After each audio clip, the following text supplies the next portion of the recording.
Aimables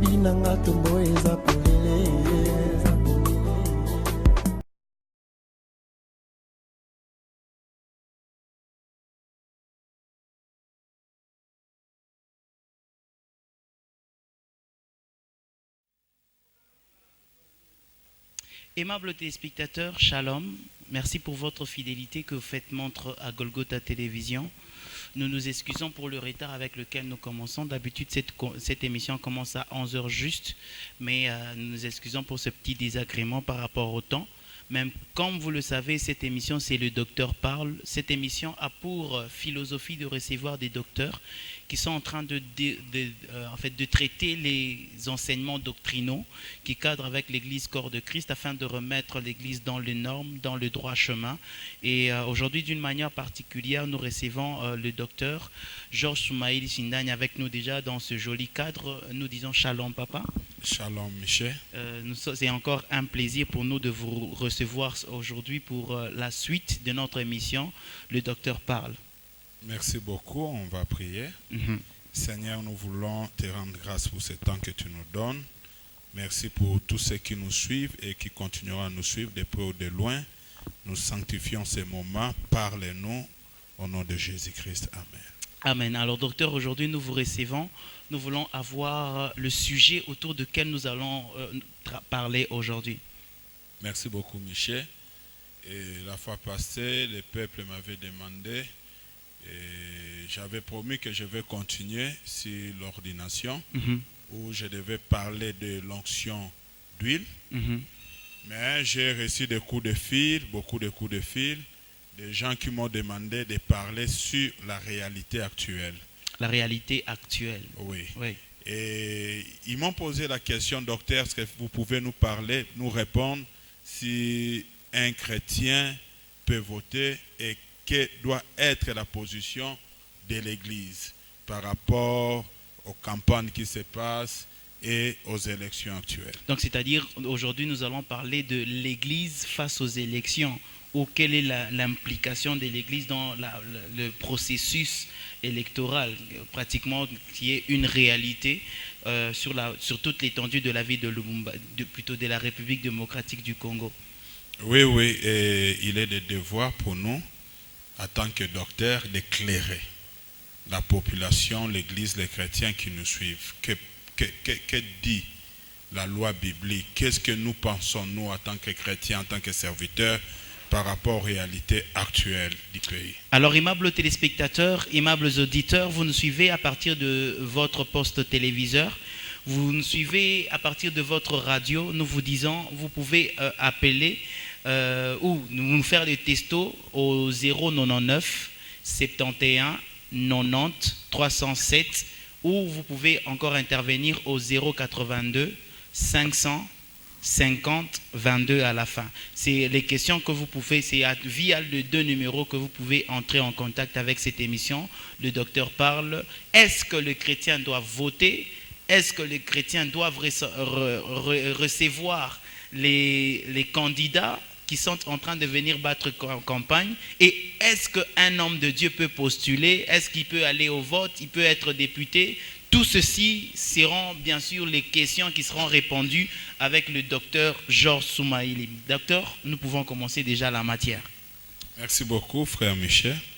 Et là, je parle au nom du corps de Christ, de tous les serviteurs, et au nom de tous les théologiens qui ont la matière, pour que nous puissions communiquer ce qu'il faut. S'il y a des questions de suite, nous allons recevoir cela. Les numéros on a donnés.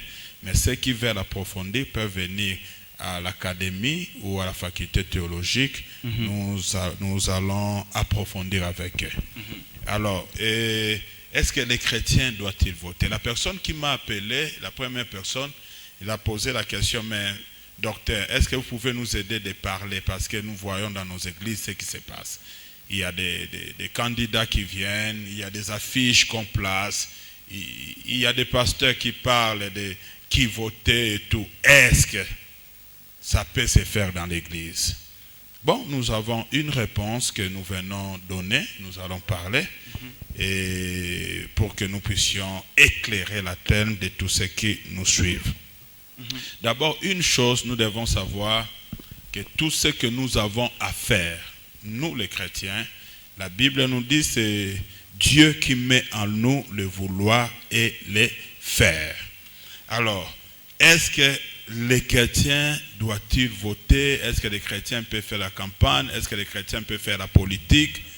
On se dit, oui, les chrétiens peuvent faire la campagne, les chrétiens peuvent voter, les chrétiens peuvent postuler, les chrétiens est libre de faire ce qu'il a à faire parce qu'il vit au milieu des gens, il est là, il est né de chair et de sang.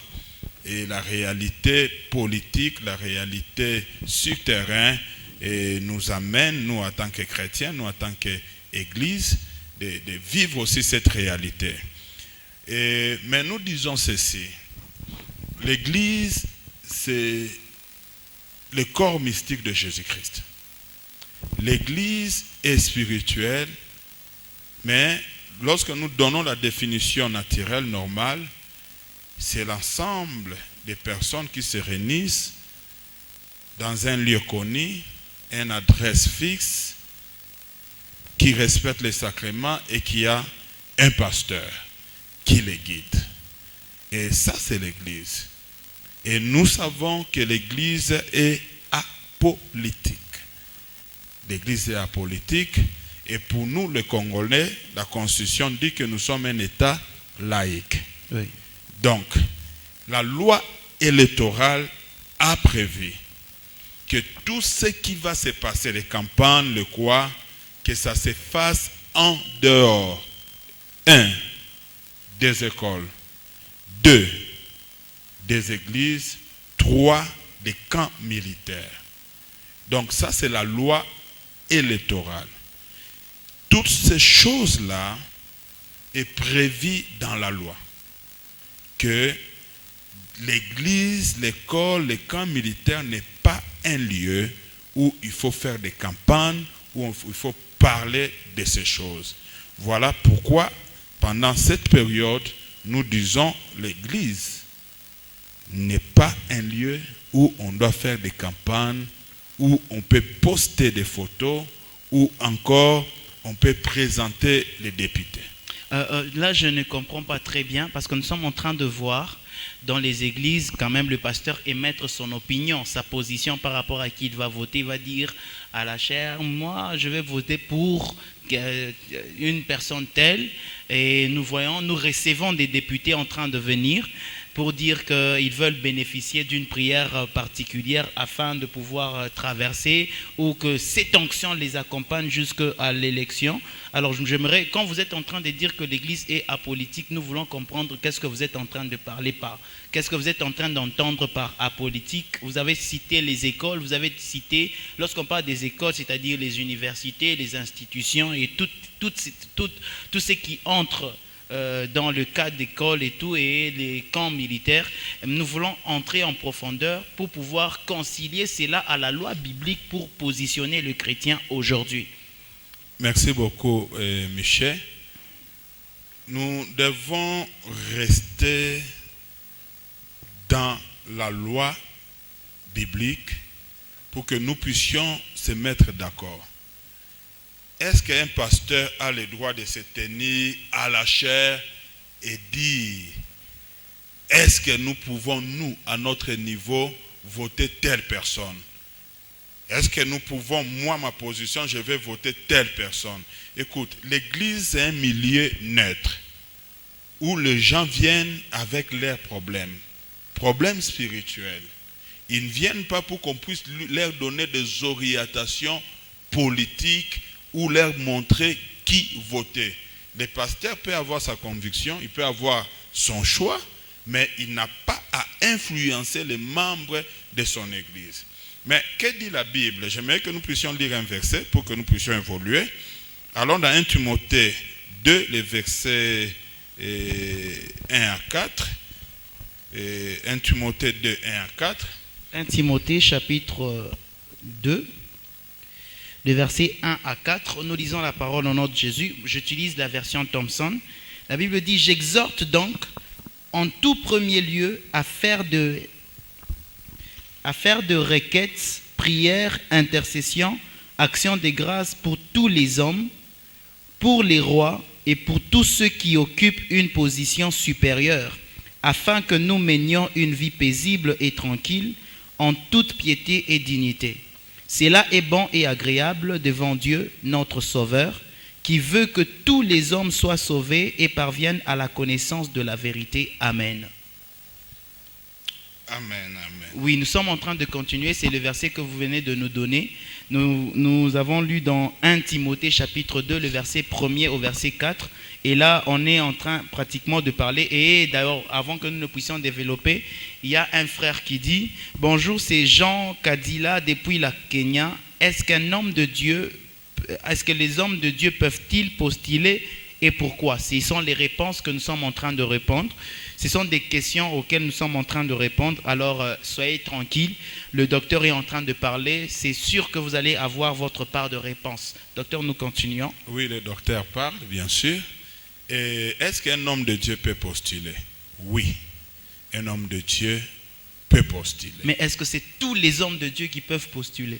Et si Dieu met la conviction en toi, j'ai commencé par dire que c'est Dieu qui met en nous les vouloir et les faire.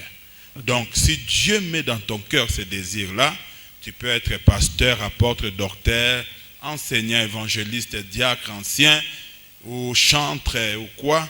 Si Dieu met cela dans ton cœur, tu dois. La loi n'est pas contre ces choses. La Bible n'interdit pas cela. Et parce que la Bible n'interdit pas, nous ne pouvons pas aussi interdire cela. Pourquoi est-ce que nous poussons les hommes de Dieu, les chrétiens, à postuler? Parce que nous sommes dans une réalité où ceux qui sont votés sont appelés à faire un travail. Et c'est ce travail-là qui nous intéresse. Quel est le travail? Quand nous lisons, là où nous avons lu dans 1 Timothée 2, les versets 1 à 4, nous voyons que la Bible dit au verset 2, pour le roi et pour tous ceux qui... Donc, j'exhorte donc avant toute chose à faire des prières, des supplications, des requêtes, des actions de grâce pour tous les hommes. Pour le roi, pour tous ceux qui sont élevés en dignité, afin que nous menions une vie paisible et tranquille, en toute piété et honnêteté. Je répète le verset 2, afin que nous menions une vie paisible et tranquille. Donc nous devons prier pour le roi, les dignitaires, les autorités, afin que nous menions une vie paisible et tranquille. Or, pendant cette période, c'est la période où nous choisissons des autorités politiques. Nous choisissons les leaders du pays. Et pour que nous puissions mener une vie tranquille, paisible, il faut que nous choisissions des personnes dignes. Parce que ces personnes-là seront au sommet de la nation. Et pour faire des lois. Et si nous choisissons des personnes non dignes, des personnes non spirituelles, des personnes qui ne sont pas des chrétiens, qui ne sont pas des convertis, ils vont voter des lois qui vont combattre l'œuvre de Dieu. Au lieu que nous puissions mener maintenant une vie paisible et digne, nous ne saurons pas parce que l'Église sera traquée. Souvenez-vous, déjà, dans cette ville ici, il y avait un moment où on a dit vers la route de Kipushi qu'on construise un grand temple, on ferme toutes les églises des réveils, on les envoie là-bas avec un leader. Voilà, ça sont des décisions politiques. Et ça a été déclaré dans un discours quelqu'un, parce qu'il est placé, haut placé, il pense des choses, et s'il avait poussé ces choses, on allait nous retrouver où?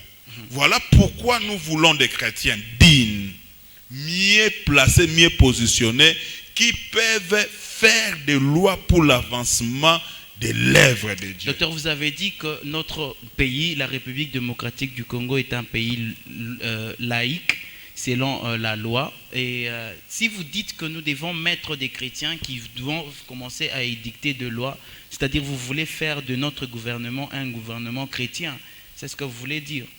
Mais écoutez, lis d'abord Osée 8, verset 4a, où je peux dire directement, ils ont établi des rois sans mon ordre. ils ont établi le roi sans mon ordre. Donc, là nous sommes dans Osée 8, verset 4. Osée chapitre 8, le verset 4. Oui. Je lis la parole au nom de Jésus. La Bible dit... 8, verset 4. Le verset 4. Ils ont établi des rois sans mon ordre. Tu peux te limiter là. On Oui. prend le A. Donc, quand vous établissez des rois sans l'ordre de Dieu, quand vous établissez des personnes qui n'ont pas l'esprit de Dieu, il faut subir les conséquences. Il faut subir les conséquences. Voilà pourquoi, dans d'autres pays où les gens n'ont pas eu l'occasion qu'on leur parle comme nous vous parlons là, ils ont voté des gens et qui se sont retrouvés au Parlement. Qu'est-ce qu'ils ont fait? Ils ont voté des lois sur l'homosexualité, ils ont voté les lois sur l'avortement, ils ont voté des lois qui combattent l'œuvre de Dieu. Mais imagine-toi que Michel est candidat.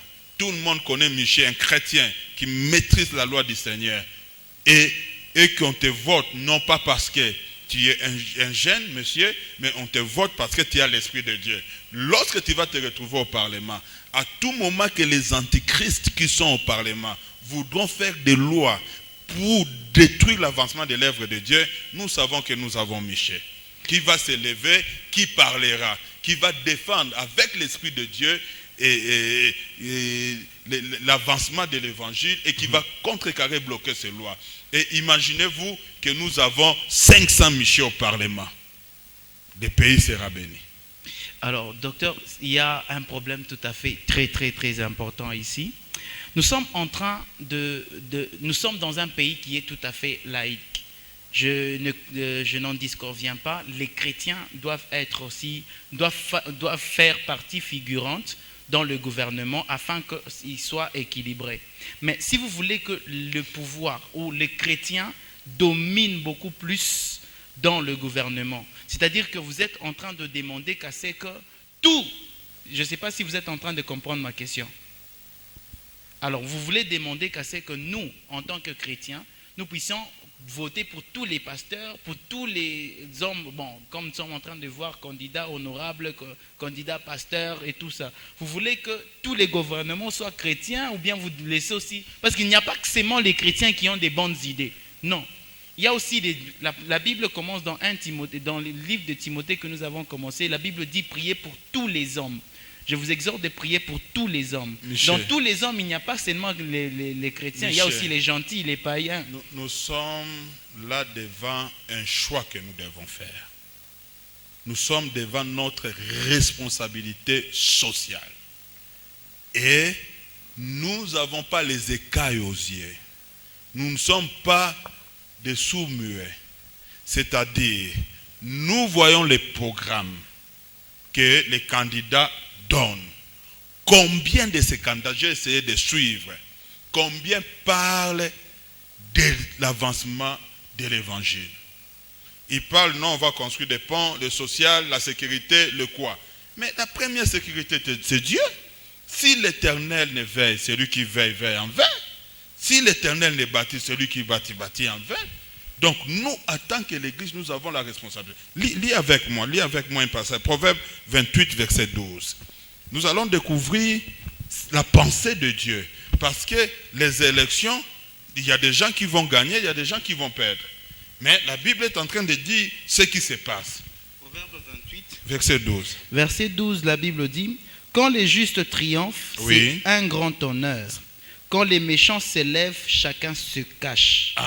Quand le juste triomphe, c'est-à-dire quand le juste gagne, quand le juste est voté, est élu, est au sommet, la Bible dit que c'est une grande gloire. Mais qui est-ce que vous appelez juste? Parce que nous avons connu beaucoup de pasteurs, vous en connaissez, des pasteurs qui sont passés gouverneurs, des pasteurs qui sont passés ministres, mais après un temps, ils ont complètement abandonné leurs fonctions, ils sont entrés dans l'ambiance de la politique et ils ont été importés. Alors faudrait-il qu'on en fasse confiance à ces gens, des personnes qui sont versatiles, qui sont lunatiques quand même. Nous voulons voter parce que pendant ce temps ici, moi je pense que ça n'a rien à voir avec Dieu. Dieu ne peut pas influencer quelqu'un à pouvoir voter quelqu'un, non. Dieu, lui, a son gouvernement à lui. Son gouvernement à lui, c'est un gouvernement tout à fait théocratique. C'est lui qui choisit et c'est lui qui impose son choix. Mais là, nous voyons que les chrétiens ont le choix, les païens ont le choix de pouvoir s'élire quelqu'un selon leur goût, selon leur choix. Non, ça n'a rien à voir avec Dieu. Pas selon leur goût. Dieu, je reprends, je commence à l'introduction, c'est Dieu qui met en nous le vouloir et le faire. C'est ce qu'il faut retenir. Ok, je te renvoie à un verset biblique. Je te renvoie dans Proverbe 14, verset 34. Nous avons lu d'abord ici dans Proverbe 28, où la Bible a dit clairement que lorsque le juste triomphe, c'est un grand honneur. C'était 28, 12. Maintenant, nous lisons Proverbe 14, 34. Proverbe 14, 34. Oui. La Bible dit, la justice élève une nation, mais le péché est l'ignominie de peuple. Le péché est la honte des peuples. La justice élève une nation. Nous voulons un Congo excellent. Nous voulons un Congo transformé. Nous voulons un Congo civilisé. Alors, pour qu'une nation s'élève, c'est par la justice. Un païen ne peut pas élever une nation. Un incrédule ne peut pas. Un homme mystique, un sorcier ne peut pas. Alors, Dieu nous donne l'opportunité, toi et moi, Église de Dieu, de se choisir de juste pour que notre nation soit élevée. Et puis, on va dire, les chrétiens n'ont pas le droit de voter, les chrétiens n'ont pas. Non, il n'y a pas de vote blanc dans l'Église. Il n'y en a pas. Nous devons voter utile. Il faut écouter, attendre les discours politiques des candidats. Il faut que ce soit des discours politiques bibliques où nous voyons l'intérêt de Dieu dedans.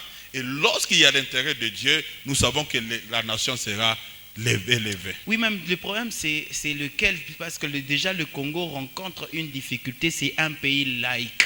Oui. Donc, il faudrait que nous puissions entendre les discours politiques bibliques venant des politiciens, c'est-à-dire il doit y avoir un autre discours coranique, il doit y avoir un autre discours, je ne sais pas, plusieurs maintenant religions doivent sortir leur discours pour pouvoir passer, parce que c'est un pays tout à fait laïque. Parce que si nous voulons vraiment avoir des discours bibliques, les autres aussi vont se lever. Donc, quand le juste triomphe, c'est une grande gloire. Oui, mais les justes de quel côté? C'est juste là. Moi et toi, nous sommes de quel côté? En moi, je sais que je suis juste. Toi, tu sais que tu es juste. Oui, les la autres personne qui te connaît. Non, nous parlons de ceux qui doivent élire et connaissent le juste. Il n'y a pas quelqu'un qui fait n'importe quoi et qui se lève maintenant, votez-moi, votez-moi.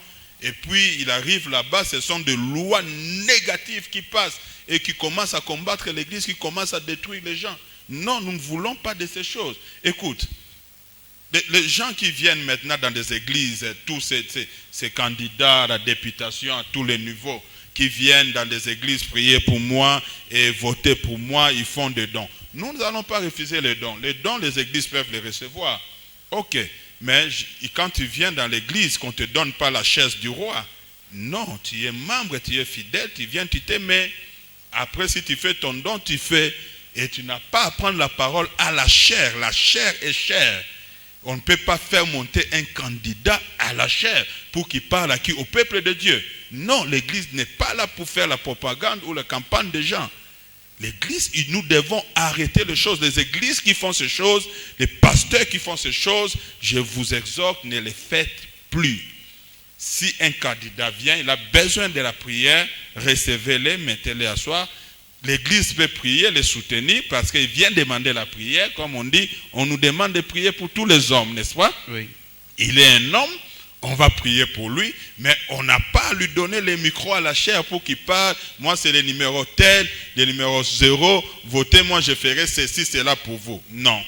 L'église n'a pas le droit. Il vous laisse des papiers, vous commencez à coller devant l'église et tout. Non, il ne faut pas faire ces choses. C'est ce que nous communiquons. C'est ça la question qu'on m'a posée. Le pasteur qui m'a appelé, il m'a posé clairement la question. Est-ce qu'on peut mettre les papiers, des photos des candidats devant les églises. Dans l'église, on peut distribuer leurs papiers, on peut les laisser parler. Je dis non. Vraiment. Alors, il y a des questions qui sont en train de venir. Bonjour, c'est Jérémy du Ciel. Ah, ça c'est mon confrère de Molière Télévision. Jérémy, un pasteur peut postuler, ils peuvent travailler réellement pour Dieu. Joseph dans la Bible n'avait pas postulé. Mon frère, je n'ai pas très bien compris la suite de votre message. Veuillez réécrire. Jérémy du Ciel, merci quand même pour votre intervention. C'est toujours le frère Jean Kadila. S'il vous plaît, pouvez-vous dire au pasteur de nous donner les avantages d'être politicien en tant qu'un sacrificateur? Moi, je sais bel et bien que pour qu'un homme dirige le pays, il doit toujours toucher les fétiches pour être protégé, et puis un homme politicien n'aura jamais le temps d'évangéliser le peuple. Voilà sa question. Il dit le pasteur n'a pas le droit de postuler parce que l'église doit rester avec qui? Il sera toujours dans l'assemblée, c'est Daniel. Merci beaucoup Daniel, votre question est arrivée. Voilà quelques questions que nous avons prises pour vous. Il y a un problème, peut-être un politicien, c'est vrai, il peut venir dans l'église, venir demander du secours venant de Dieu, parce que même dans la Bible dit dans 2 Chroniques chapitre 20 verset 20, confiez-vous en l'Éternel et vous réussirez, plutôt vous serez affermis, confiez-vous en ses prophètes, vous réussirez. C'est-à-dire on peut venir dans les temps des campagnes, nous pouvons exactement venir auprès des hommes de Dieu et venir demander un secours venant de l'Éternel. Pourquoi? Parce qu'on se confie en Dieu. Bien sûr, parce qu'on n'a pas le temps, peut-être ce n'est pas tout le monde qui doit évangéliser. Mais prendre la parole à la chair, non. On peut venir demander la prière. Oui. Mais les pasteurs qui donnent le candidat leur micro, la chair, pour parler au peuple 2, 3, 4 minutes, non. J'ai vu un pasteur en Afrique du Sud qui a reçu l'un des candidats. Vous connaissez très bien ce pasteur. Oui, j'ai suivi ça. Il a prié, il a dit que cette personne est une personne importante pour les élections qui sont en train de venir. Donc pour vous, vous dites que cet acte-là n'est pas un bon acte, mais à la place, qu'est-ce que nous devons faire? Et la personne n'était pas partie faire la campagne. Non, il est parti louer, adorer Dieu. Et le pasteur dans son cœur, Dieu lui a demandé de l'appeler devant. C'est deux choses différentes. Demander la voix de l'église et être prié, soutenu par l'église, c'est deux choses différentes.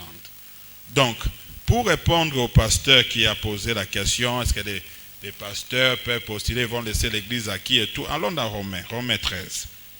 Romains 13, nous allons découvrir quelque chose, c'est un peu long, mais c'est important que nous puissions lire pendant une minute.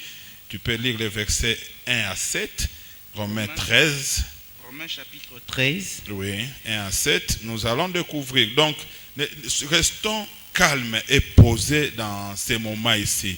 Votons les chrétiens. Romains chapitre 13, 1 à 7. Que toute personne soit soumise aux autorités supérieures, car il n'y a pas d'autorité qui ne vienne de Dieu, et les autorités qui existent ont été instituées par Dieu. C'est pourquoi celui qui s'oppose à l'autorité résiste à l'ordre de Dieu, et ceux qui résistent attireront une condamnation sur eux-mêmes. Les gouvernants ne sont pas à craindre quand on fait le bien, mais quand on fait le mal. Veux-tu ne pas craindre l'autorité? Fais-le du bien et tu auras son approbation, car elle est au service de Dieu pour ton bien. Mais si tu fais le mal, sois dans la crainte, car ce n'est pas en vain qu'elle porte l'épée, étant au service de Dieu pour montrer sa vengeance et sa colère à celui qui pratique le mal. Il est donc nécessaire d'être soumis, non seulement à cause de cette colère, mais encore par motif de conscience. C'est aussi pour cela que vous payez les impôts, car ceux qui gouvernent sont au service de Dieu pour cette fonction précise. Ceux qui gouvernent sont au service de Dieu pour cette fonction précise. Au service de qui? De Dieu pour cette fonction. Les pasteurs qui vont au Parlement est au service de qui? De Dieu. C'est vrai, pour même les païens aussi. Précise. Même les païens Même aussi. les païens. Oui, tout politicien. Donc nous voulons dire que Voilà. tout politicien est au Et au service de service Dieu. de Dieu, Même pour ces lorsqu'il y a fonctions-là. des injustices. J'ai répondu aux questions qui disaient, quand il quitte l'église, il sert qui? Quand il va faire la politique, il sert qui? La Bible dit qu'il est au service de Dieu. Donc Pour ces fonctions-là. en travaillant dans le gouvernement, il est exactement au service de Dieu, Exact. bien qu'il ne soit pas à l'église. Voilà. Le problème, c'est qu'il y a un problème qui se pose, docteur. C'est un visionnaire et nous savons que ce qui conduit l'église, c'est la vision qu'a reçue le visionnaire, le serviteur, l'alliance qu'a conclue l'homme de Dieu avec son Dieu. C'est lui qui donne une orientation par rapport à l'église. Et lorsque ce visionnaire-là se déplace, qu'est-ce qui advient à l'église? C'est ça le plus grand problème et c'est ça la plus grande crainte de plusieurs chrétiens qui se passe aujourd'hui. C'est que notre Père, nous allons les voter, il va partir, mais à la place, qui va conduire l'église? C'est ça la question. Pour simplifier, c'est ça même le raisonnement qui amène beaucoup de chrétiens à pouvoir remettre en question la candidature des serviteurs de Dieu. Voilà, j'ai bien compris. Est-ce que tu peux lire le verset 4? Le verset 4, la Bible dit, je vais remettre. car elle est au service de Dieu pour ton bien. Ouais. Mais si tu fais le mal, sois dans la crainte, car ce n'est pas en vain qu'elle porte l'épée, étant au service de Dieu pour montrer sa vengeance et sa colère à celui qui pratique le mal. Voilà. Donc, j'ai bien parlé. La mondialisation aujourd'hui, vote de loi, c'est au Parlement. Et il y a des gens qui sont appelés à des hautes fonctions politiques pour orienter les choses. Des gens comme Daniel, Shadrach, Meshach, Abednego. On avait pris beaucoup de jeunes, mais on fait la distinction parce que Dieu avait besoin d'eux. Pendant ces moments-là, quelqu'un comme Joseph, on a posé la question. Oui, pour un temps, Dieu a permis, il savait ce qui allait se passer. Il a poussé lui-même Joseph, mais son père avait besoin de Joseph. Son père n'avait pas de tranquillité depuis que Joseph était parti, depuis sa disparition. Mais Dieu avait une mission à accomplir avec Joseph. Mais au temps convenable, lorsque le temps de Dieu est arrivé, Joseph s'est retrouvé à la place où Dieu voulait. Non pas seulement pour lui, non pas seulement pour les païens, mais aussi pour sa nation. Donc, si Dieu a préparé dans son plan, dans son chemin, dans son projet, que ton pasteur ou ton diacre, ton ancien de l'église doit être député ou sénateur ou un président de la République, Dieu a planifié, Dieu va prendre soin de son œuvre. L'église, ce n'est pas notre église, c'est l'église de Jésus. Pourquoi est-ce que nous allons nous inquiéter de l'église? Or, la Bible dit ne vous inquiétez de rien. Pourquoi on va commencer à s'inquiéter? Le pasteur va là-bas, il va devenir président, il va devenir sénateur, il va devenir parlementaire, député ou quoi? On va s'inquiéter pourquoi? Parce que le plan de Dieu doit se réaliser à travers cet homme-là. On veut bloquer les plans de Dieu à cause de l'église. L'église n'est pas notre église. On ne peut pas se soucier de l'église. C'est le corps du Christ, Jésus lui-même, qui place son serviteur à une position. Lui-même va s'occuper de son église. Là, nous sommes en train de parler, c'est vrai, beaucoup plus de l'église, mais nous sommes dans les enjeux politiques, dans les temps des campagnes électorales. Exact. Et ce frère dit, salut Golgotha, est-ce que le docteur peut nous donner un seul exemple d'un pasteur qui a été juste dans le Parlement? Dieu peut orienter qu'il... non, je n'ai pas très bien compris, frère Amos, votre suite. C'est vrai, la première partie, j'ai compris, mais la deuxième partie, je n'ai pas... C'est difficile de pouvoir lire ça. Dit, est-ce que, docteur, vous avez un exemple typique d'un pasteur qui a été fidèle et juste dans le Parlement? Et au Congo, je ne peux pas citer, mais nous connaissons des pays où les gens se sont levés, pour contrecarrer des lois.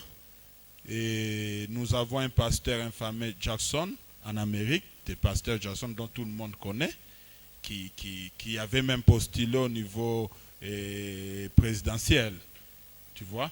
Donc, ce sont des gens, et nous connaissons beaucoup des hommes de Dieu à l'étranger, que leur voix est suivie. Donc, nous croyons que le Congo, il est temps que nous puissions avoir des hommes de Dieu qui sont écoutés. Lorsqu'ils parlent, ils sont écoutés. Nous cherchons ces réserves-là de l'Éternel. Ça, c'est le moment.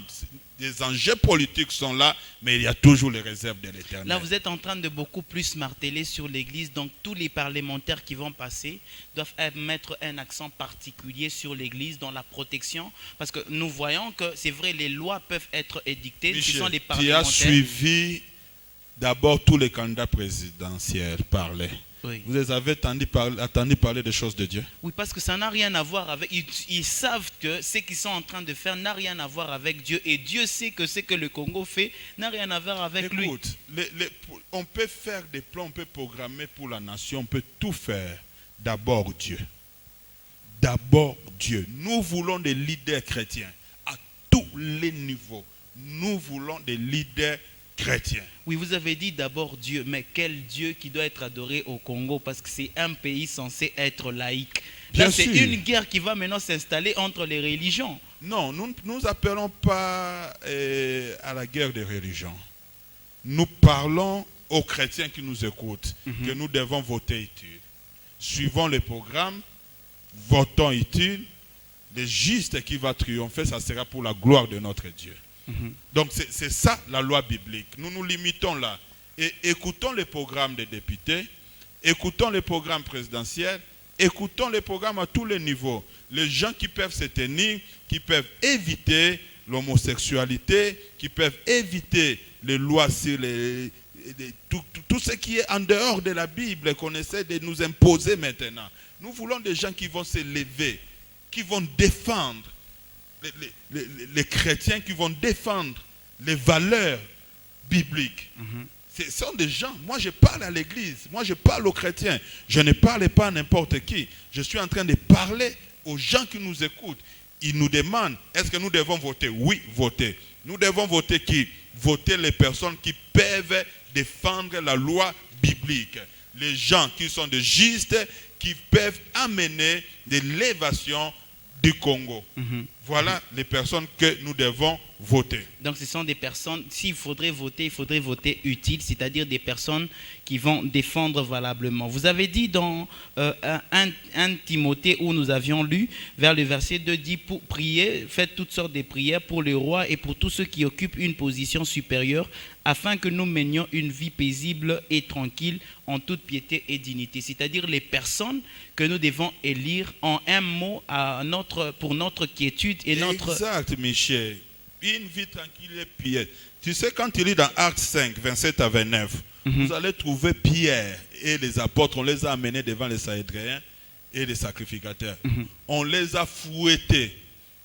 Est-ce que nous voulons des autorités qui vont maltraiter les églises, qui vont maltraiter les hommes de Dieu, qui ne considèrent pas les choses de Dieu, qui minimisent les églises? Vous savez, dans d'autres pays où les gens ont pu comprendre qu'il faut voter utile, ces gens-là, tu sais qu'est-ce qu'ils ont fait?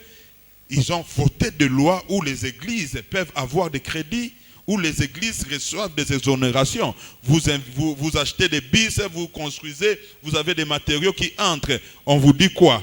Vous ne payez pas la douane parce que c'est pour l'église. Est-ce que ces lois-là existent au Congo? Nous devons avoir des gens qui peuvent peser, même si ça existe. Vous savez que l'église doit être exonérée. L'église, tout ce qui concerne les églises, les dons, le quoi, les bibles, tout ce que nous utilisons là. Mais qu'est-ce que nous voyons aujourd'hui? Nous voulons des serviteurs, des chrétiens, au niveau de tout, à tous les niveaux, pour défendre la loi biblique. C'est ce que nous voulons. Nous ne voulons pas que l'église soit minimisée. On vous frappe. Aujourd'hui, ils sont en train de demander le voile dans nos églises. Demain, si l'église est derrière sa maison, il envoie la police pour arracher les mixeurs et les baffes. On dit, vous faites le bruit. Ce sont les mêmes personnes. Alors, faisons attention lorsque nous votons. Tu vois? Donc, il faut voter utile. Oui. Donc, vous appuyez que les chrétiens doivent faire la politique. Il doit. Là, j'insiste.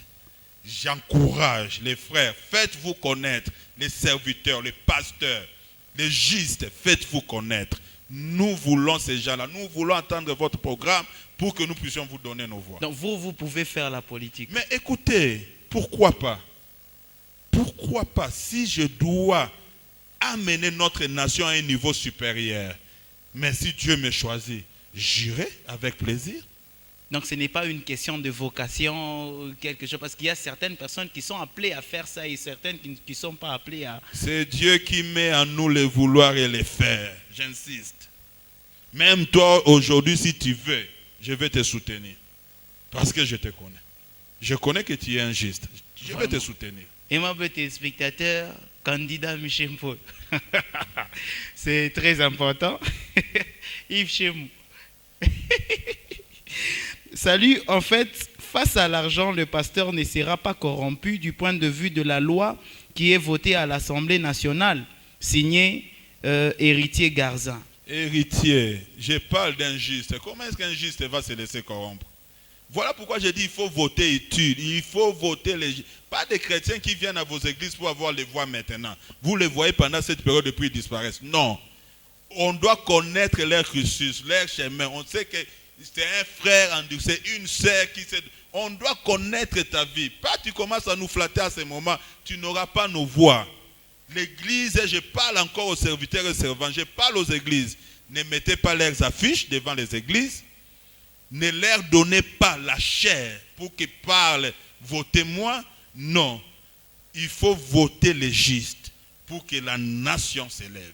Donc, ce que vous voulez dire, c'est que l'Église doit se lever et de pouvoir considérer vraiment, et ce n'est pas seulement que notre combat est spirituel, nous devons par moments descendre aussi afin de défendre certaines antivaleurs.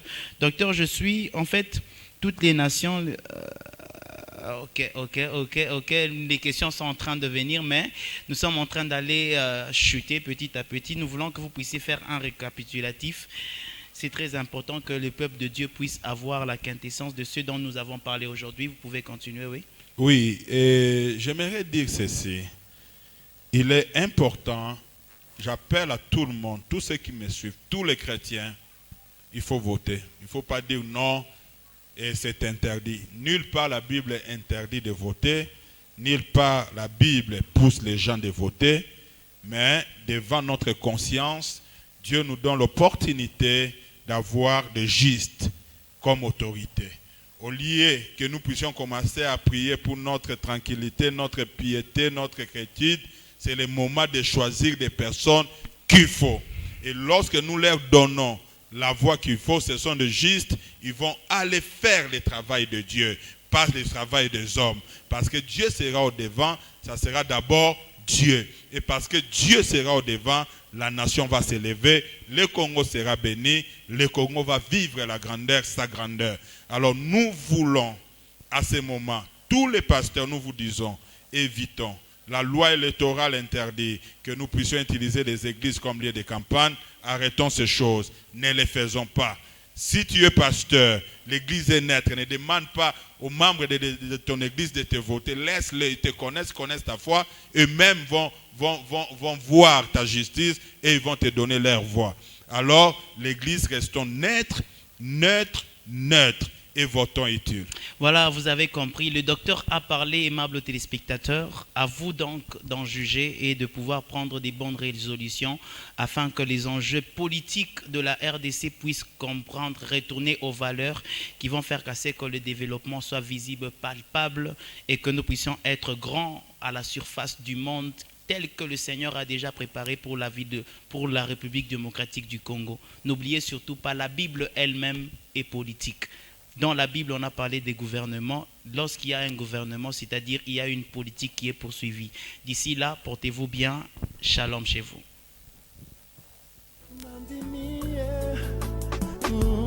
Mandini,